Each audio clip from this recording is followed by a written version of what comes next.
ನಮಸ್ಕಾರ ವೀಕ್ಷಕರೇ, ನಿಮಗೆಲ್ಲರಿಗೂ ನನ್ನ ಯೂಟ್ಯೂಬ್ ಚಾನಲ್ಗೆ ಸ್ವಾಗತ. ಬಯಸದೆ ನೀ ಬಂದೆ ಭಾಗ 77. ಅವಳಿಗೆ ಶಿಕ್ಷೆ ಕೊಡುತ್ತೇನೆ ಎಂದರೆ ಅವಳನ್ನು ಅತಿಯಾಗಿ ಮುದ್ದಿಸುತ್ತಿದ್ದ, ಅದಕ್ಕಾಗಿ ಅವಳು ಪೀಠಿಕೆ ಹಾಕುತ್ತಿದ್ದಾಳೆ ಎಂದು ಅರ್ಥವಾಗಿತ್ತು ಸಿದ್ಧಾಂತ್ಗೆ. ನಿಂಗೆ ಈಗ ಸ್ವೀಟ್ ತಾನೇ ಬೇಕು, ತಗೊಂಡು ಬಂದಿದ್ದೀನಿ. ಪುಟ್ಟ ಮಕ್ಕಳಿಗೆ ಚಾಕ್ಲೇಟ್ ಕೊಟ್ಟರೆ ತೃಪ್ತಿ ಪಟ್ಟುಕೊಳ್ತಾರೆ, ನಿಂಗೂ ಅದನ್ನೇ ಕೊಡ್ತೀನಿ. ಅವನು ಕೊಟ್ಟ ಚಾಕ್ಲೇಟ್ನತ್ತ ಅವಳು ಕಣ್ಣೆತ್ತಿಯೂ ನೋಡಲಿಲ್ಲ. ಅವಳ ಅರಳಿದ ತುಂಟ ಕಣ್ಣುಗಳು, ಮುದ್ದಾದ ಮುಖ, ಸುಳಿಗಲ್ಲ, ಯಾವುದೇ ಅಂಕೆಗೂ ಸಿಗದೆ ಹಾರುತ್ತಿದ್ದ ಅವಳ ಮುಂಗುರುಳು ಎಲ್ಲವೂ ಅವನಿಗೆ ವಿಶೇಷವಾದ ಆಹ್ವಾನವನ್ನಿತ್ತಿದ್ದವು. ಸಿದ್ಧಾಂತ್ ಅವಳನ್ನು ನೋಡುವುದರಲ್ಲಿ ತನ್ಮಯನಾಗಿ ಬಿಟ್ಟಿದ್ದ. ನಿನ್ನೆ ರಾತ್ರಿ ಅವನು ಬರುವಾಗ ಸನಿಹಾಳ ಮುಖ ಬಾಡಿತ್ತು, ಕಣ್ಣುಗಳಲ್ಲಿ ನೋವು ತುಂಬಿತ್ತು. ಆದರೆ ಈಗ ತುಂಬ ಖುಷಿಯಾಗಿದ್ದಳು. ಅವಳ ಕಣ್ಣುಗಳಲ್ಲಿ, ಮುಖದಲ್ಲಿ ತುಂಟತನ ಮಿಂಚುತ್ತಿದೆ. ಮಾತ್ರವಲ್ಲ, ಇಂದು ತುಂಬ ಖುಷಿಯಾಗಿದ್ದಳು. ಬೇಕೆಂದೇ ತನ್ನ ಕಾಲೆಳೆದು ಕಾಡಿಸಿ ಆ ಖುಷಿಯನ್ನು ಅನುಭವಿಸಬೇಕೆಂದುಕೊಂಡಿದ್ದಾಳೆ ಸನಿಹಾ ಎಂದು ಸಿದ್ಧಾಂತ್ಗೆ ಅರ್ಥವಾಗಿತ್ತು. ಅವನು ಇದುವರೆಗೂ ಅವಳಿಗೆ ಶಿಕ್ಷೆ ಕೊಡುತ್ತೇನೆ ಎಂದರೆ ಅವಳನ್ನು ಅತಿಯಾಗಿ ಮುದ್ದಿಸುತ್ತಿದ್ದ, ಅದಕ್ಕಾಗಿ ಅವಳು ಪೀಠಿಕೆ ಹಾಕಿದ್ದಾಳೆ ಎಂದು ಅರ್ಥವಾಗಿತ್ತು ಸಿದ್ಧಾಂತ್ಗೆ. ಆದರೆ ಅದನ್ನು ಅವಳು ಬಾಯಿಬಿಟ್ಟು ಹೇಳಲಿ ಎಂಬ ಉದ್ದೇಶದಿಂದ ಅವನು ಏನೂ ಗೊತ್ತಾಗದವನಂತೆ ನಟಿಸಿದ. ಶಿಕ್ಷೆ ಕೊಡ್ತೀನಿ ಅಂದರೆ ಇಷ್ಟು ಖುಷಿಯಾಗಿ ಅದನ್ನು ಆಸ್ವಾದಿಸುವವಳು, ನಂಗೆ ಶಿಕ್ಷೆ ಕೊಡು ಅಂತ ಬೇಕು ಅಂತ ಕೇಳಿ ಪಡೆಯುವವಳು ನೀನೊಬ್ಳೆ ಅನಿಸುತ್ತೆ. ನಿಂಗೀಗ ಈ ಕಹಿ ಮಾತ್ರೆ ನುಂಗೋ ಶಿಕ್ಷೆಯನ್ನು ನಾನು ಕೊಡುವುದು. ಎಲ್ಲಿ? ಮಾಡು, ಟ್ಯಾಬ್ಲೆಟ್ ಹಾಕ್ತೀನಿ ಎಂದು ಹೇಳುತ್ತಾ ಸಿದ್ಧಾಂತ್ ಅವಳ ಅತ್ಯಂತ ಸಮೀಪಕ್ಕೆ ಬಂದಿದ್ದ. ಅವಳಿಗೆ ಮಾತ್ರೆ ತಿನ್ನುವ ಮೂಡಿರಲಿಲ್ಲ. ಮುಖ ಕಹಿ ಮಾಡಿಕೊಂಡು, ನಂಗೀಗ ನೋವಿಲ್ಲ, ಆ ಟ್ಯಾಬ್ಲೆಟ್ ನನಗೆ ಬೇಡ, ನಾನು ತಿನ್ನಲ್ಲ. ತುಂಬ ದಿನ ಆದ ಬಳಿಕ ಬಂದಿದ್ಯಾ, ನನಗೆ ಸ್ವೀಟ್ ಅಂದರೆ ತುಂಬ ಇಷ್ಟ ಅಂತ ನಿಂಗೆ ಗೊತ್ತಿದ್ದು ಕೂಡ ನನಗೆ ಸ್ವೀಟ್ ತಂದು ಕೊಟ್ಟಿಲ್ಲ ನೀನು. ಆ ಕಾರಣಕ್ಕಾಗಿ ನಿನ್ನ ಹತ್ರ ಮಾತೇ ಆಡಬಾರ್ದು ಅಂತ ಅಂದ್ಕೊಂಡಿದ್ದೆ. ಆದರೆ ಪಾಪ ತುಂಬ ದಿನ ಆದಮೇಲೆ ನೀನು ಇಲ್ಲಿಗೆ ಬಂದಿದ್ಯಲ್ಲ ಅಂತ ಮಾತಾಡ್ತಾ ಇದ್ದೀನಿ. ಪುಟ್ಟ ಮಗುವಿನಂತೆ ಕಂಪ್ಲೇಂಟ್ ಮಾಡತೊಡಗಿದ್ದಳು ಸನಿಹಾ. ನಿಂಗೆ ಈಗ ಸ್ವೀಟ್ ತಾನೇ ಬೇಕು, ತಗೊಂಡು ಬಂದಿದ್ದೀನಿ. ಪುಟ್ಟ ಮಕ್ಕಳಿಗೆ ಚಾಕ್ಲೇಟ್ ಕೊಟ್ಟರೆ ತೃಪ್ತಿ ಪಟ್ಕೋತಾರೆ, ನಿಂಗೂ ಅದೇ ಕೊಡ್ತೀನಿ ಎಂದು ಹೇಳಿ ಅವಳಿಗೆಂದೇ ಬರುವಾಗ ತಂದಿದ್ದ ಡೈರಿ ಮಿಲ್ಕ್ ಸಿಲ್ಕ್ ಚಾಕ್ಲೇಟ್ ಒಂದನ್ನು ತಂದು ಅವಳ ಕೈಗಿತ್ತ. ಅದನ್ನು ಕಂಡು ಅವಳ ಕಣ್ಣುಗಳೇನೂ ಅರಳಲಿಲ್ಲ. ಅದರತ್ತ ಕಣ್ಣೆತ್ತಿಯೂ ನೋಡಲಿಲ್ಲ ಸನಿಹಾ. ಅವನು ಕೊಡುವ ಚಾಕ್ಲೇಟ್ಗಾಗಿ ಅವಳು ಕೈ ಚಾಚಲಿಲ್ಲ. ನನಗೆ ಈ ಸ್ವೀಟ್ ಬೇಡ, ಬೇರೆ ಸ್ವೀಟ್ ತಂದು ಕೊಡು, ಕೆನ್ನೆಯುಬ್ಬಿಸಿ ಹೇಳಿದಳು ಸನಿಹಾ. ನಿಂಗೆ ಈ ಚಾಕ್ಲೇಟ್ ಇಷ್ಟ ಅಂತ ನಿಂಗೋಸ್ಕರನೇ ತಗೊಂಡು ಬಂದಿದ್ದು. ಈಗ ಇದು ಬೇಡ, ಬೇರೆ ತಂದುಕೊಡು ಅಂದರೆ ನಾನು ಎಲ್ಲಿಂದ ತಂದುಕೊಡ್ಲಿ? 2 ದಿನ ಕಳೀಲಿ, ನಿಂಗೆ ಯಾವ ಸ್ವೀಟ್ ಬೇಕು ಅಂತ ಹೇಳು, ಎಲ್ಲ ತಂದುಕೊಡ್ತೀನಿ. ಸನಿಹಾಳ ದೃಷ್ಟಿ ಅವನ ಮುಖದ ಮೇಲಿತ್ತು. ಅವನು ತನ್ನನ್ನು ನೋಡುತ್ತಿದ್ದಾನೆ ಎಂದು ಗೊತ್ತಾದ ತಕ್ಷಣವೇ ದೃಷ್ಟಿ ಬದಲಾಯಿಸಿಕೊಂಡಳು.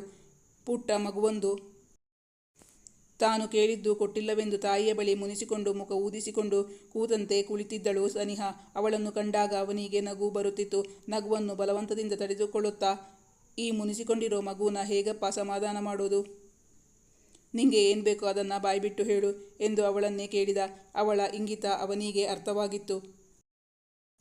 ಆದರೂ ಏನೂ ಅರಿಯದವನಂತೆ ಬೇಕೆಂದೇ ಅವಳನ್ನು ಕಾಡಿಸತೊಡಗಿದ್ದ ಸಿದ್ಧಾಂತ್. ಸನಿಹಾ ಬಾಯ್ಬಿಟ್ಟು ತನಗೆ ಏನು ಬೇಕೆಂದು ಕೇಳಲಿಲ್ಲ. ಬದಲಾಗಿ ಹೇಳಿದಳು, ಸಿದ್ಧಾಂತ್, ನಂಗೇನು ಬೇಕು ಅಂತ ನಿಂಗೆ ಚೆನ್ನಾಗಿ ಗೊತ್ತಿದೆ. ಆದರೂ ನೀನು ನನ್ನನ್ನು ಕಾಡಿಸೋಕ್ಕೋಸ್ಕರ ಕೇಳ್ತಾ ಇರೋದು ಅಂತ ನನಗೂ ಗೊತ್ತು. ನೀನು ಬರ್ತಾ ಬರ್ತಾ ತುಂಬ ಜಿಪುಣನಾಗ್ತಾ ಇದ್ದೀಯಾ. ಯಾವಾಗ ಇಷ್ಟು ಜಿಪುಣ ಆಗಿದ್ದು ಅಂತ ನನಗೆ ಗೊತ್ತಾಗ್ತಾ ಇಲ್ಲ ಎಂದು ಅವನನ್ನೇ ದೂರಿದಳು. ಹುಡುಗಿ ತುಂಬ ಪಾಪ ಅಂದ್ಕೊಂಡಿದ್ದೆ. ಹೌದು, ಹೀಗೆಲ್ಲ ಮಾತಾಡೋದನ್ನು ನೀನು ಎಲ್ಲಿಂದ ಕಲ್ತ್ಕೊಂಡೆ? ನಿನ್ನ ಕ್ಲೋಸ್ ಫ್ರೆಂಡ್ ಅದೇ ಮನಸ್ವಿ ಇದ್ದಾಳಲ್ಲ, ಅವಳ ಹತ್ರನಾ ಅಂತ ಕೇಳೋಣ ಅಂದರೆ ಅವಳಿಗೆ ಮದುವೆನೇ ಆಗಿಲ್ಲ. ನಿಂಗೆ ಕಾಲೇಜಲ್ಲಿ ಲೆಕ್ಚರರ್ಸು ಪಾಠ ಹೇಳ್ಕೊಡೋದಾ ಅಥವಾ ಇದೆಲ್ಲನೂ ಹೇಳ್ಕೊಡ್ತಾರಾ? ಮೊದಲು ನೀನು ಹೀಗೆಲ್ಲ ಮಾತಾಡ್ತಾ ಇರಲಿಲ್ಲ. ಇಷ್ಟು ದಿನ ನಿನ್ನ ವಿಚಾರಿಸಿಕೊಳ್ಳುವವರು ಯಾರೂ ಇರಲಿಲ್ಲ. ಈಗ ತುಂಬ ಹೆಚ್ಚಿಕೊಂಡು ಬಿಟ್ಟಿದ್ದೀಯಾ. ಇನ್ಮುಂದೆ ನಾನು ನಿನ್ನ ಸರಿಯಾಗಿ ವಿಚಾರಿಸ್ಕೋಬೇಕು. ಈಗ ಅವಳಿಂದ ಯಾವುದೇ ಉತ್ತರವೂ ಬರಲಿಲ್ಲ. ಸಿದ್ಧಾಂತ್ ತನ್ನ ಮಾತನ್ನು ಮುಂದುವರಿಸುತ್ತಾ ಹೇಳಿದ, ಏನು ಹೇಳಿದ್ದು ನೀನು? ನಾನು ಜಿಪುಣ ಅಂತ ಅಲ್ವಾ? ನನಗೊಬ್ಬರು ಗುರುಗಳಿದ್ದಾರೆ. ಅವರು ನನಗೆ ಹೇಳ್ಕೊಟ್ಟಿದ್ದು ಏನು ಗೊತ್ತಾ? ನೀನು ಎಕ್ಸ್ಪೆಕ್ಟ್ ಮಾಡ್ತಾ ಇದ್ದೀಯಲ್ಲ, ಅದೆಲ್ಲ ತುಂಬ ಕಾಸ್ಟ್ಲಿ. ಅದನ್ನು ಸುಮ್ಮನೆ ಕೊಡಬಾರ್ದು. ಅದಕ್ಕೆ ಅದರದೇ ಆದ ವ್ಯಾಲ್ಯೂ ಇದೆ. ಗಿವ್ ಆ್ಯಂಡ್ ಟೇಕ್, ಕೊಟ್ಟು ಪಡೆದುಕೊಳ್ಳೋ ಪಾಲಿಸಿನ ಅಳವಡಿಸ್ಕೊಳ್ಬೇಕು ಅಂತ ಅಂದೊಮ್ಮೆ ಸನಿಹಾ ಬಳಿ ಸಿದ್ಧಾಂತ್ ಅವಳೀಗ ಏನು ಬಯಸುತ್ತಿದ್ದಳೋ ಅದನ್ನು ಕೇಳಿದಾಗ, ಅದೆಲ್ಲ ತುಂಬ ಕಾಸ್ಟ್ಲಿ, ಸುಮ್ಮನೆ ಹಾಗೆಲ್ಲ ಕೊಡೋದಕ್ಕೆ ಆಗಲ್ಲ ಎಂದು ಉತ್ತರಿಸಿದ್ದಳು. ಆಗ ಅವಳು ಹೇಳಿದ್ದನ್ನು ಇಂದು ಅವಳಿಗೆ ತಿರುಗಿಸಿಬಿಟ್ಟಿದ್ದ ಸಿದ್ಧಾಂತ್. ಈಗ ಸನಿಹಾಗದು ಅರ್ಥವಾಗಿತ್ತು. ಅವಳು ಎಷ್ಟೇ ನಿರಾಕರಿಸಿದರೂ ಅವಳನ್ನು ಬಿಡದೆ ಅವಳ ಮೂಗೊತ್ತಿ ಬಾಯೊಡೆಸಿ ಮಾತ್ರೆಯನ್ನು ನುಂಗಿಸಿಬಿಟ್ಟಿದ್ದ ಸಿದ್ಧಾಂತ್. ಅವನು ಬಲವಂತ ಮಾಡಿದ್ದಕ್ಕಾಗಿ ಅವಳು ಅವನ ಮೇಲೆ ಮುನಿಸಿಕೊಂಡಳು. ಸಿದ್ಧಾಂತ್ ಈಗ ಅವಳನ್ನು ಸೋಲಿಸಿದ್ದು ಮಾತ್ರವಲ್ಲ, ಅವಳನ್ನು ತುಂಬ ಕಾಡಿಸುತ್ತಿದ್ದಾನೆ. ತಾನು ಸೋತೆ ಎನಿಸಿದಾಗ ಅವಳ ಕಣ್ಣುಗಳು ತುಂಬಲಾರಂಭಿಸಿದ್ದವು.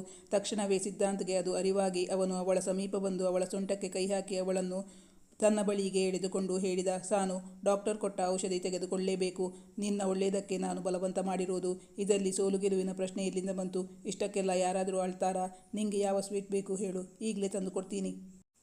ಅವಳನ್ನು ಸಮಾಧಾನಗೊಳಿಸಲು ಹೇಳಿದ. ನನಗೇನು ಬೇಡ. ಈಗ ಅವನೇನು ಕೊಟ್ಟರೂ ಅವಳಿಗೆ ಅದು ಬೇಕಿರಲಿಲ್ಲ.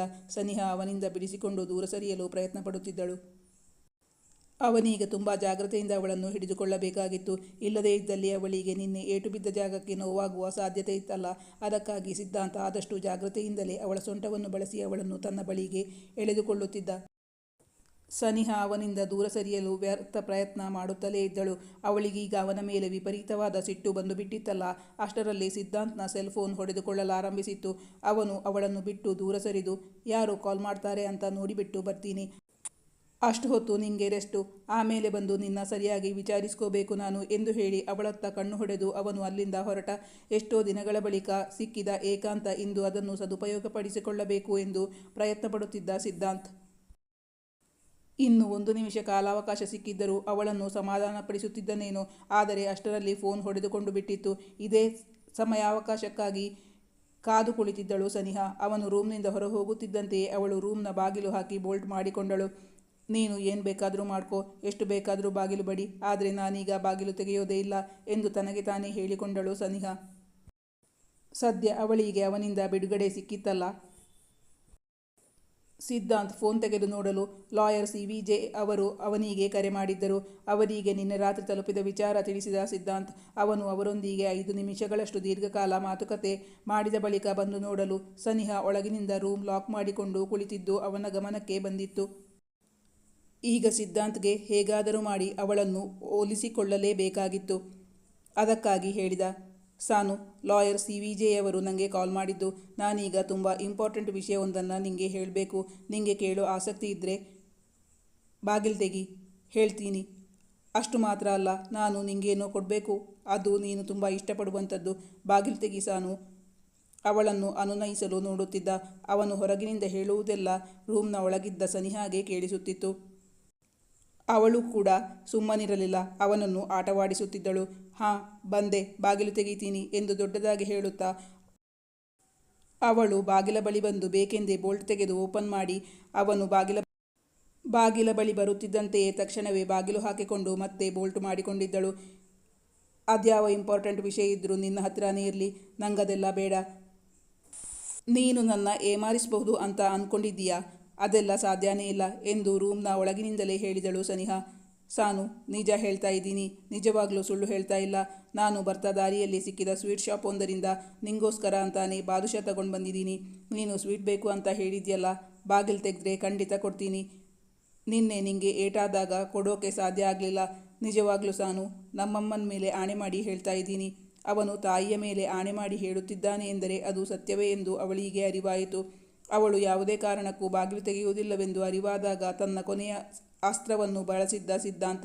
ಅಂದರೆ ಅವನು ತನ್ನನ್ನು ಮರೆತಿಲ್ಲ, ತನಗಾಗಿ ಸ್ವೀಟ್ ತಂದಿದ್ದಾನೆ ಎಂದರಿವಾದಾಗ ಅವಳ ಮುಖ ಸಂತೋಷದಿಂದ ಅರಳಿತು. ಸನಿಹಾ ಬಾಗಿಲು ತೆಗೆಯಲೆಂದು ಡೋರ್ನತ್ತ ಹೊರಟಳು. ಇಬ್ಬರು ಒಬ್ಬರನ್ನೊಬ್ಬರು ಗೋಳು ಹೊಯ್ದುಕೊಂಡು ಮಜಾ ತೆಗೆದುಕೊಳ್ಳುತ್ತಿದ್ದರು. ಈ ಕಥೆಯ ಮುಂದಿನ ಭಾಗ ಮುಂದಿನ ಸಂಚಿಕೆಯಲ್ಲಿ ಮುಂದುವರಿಯುವುದು. ವೀಕ್ಷಕರೇ, ನಿಮ್ಮ ಅನಿಸಿಕೆ ಅಭಿಪ್ರಾಯಗಳನ್ನು ಕಮೆಂಟ್ ಮಾಡಿ ತಿಳಿಸಿ. Thank you for watching.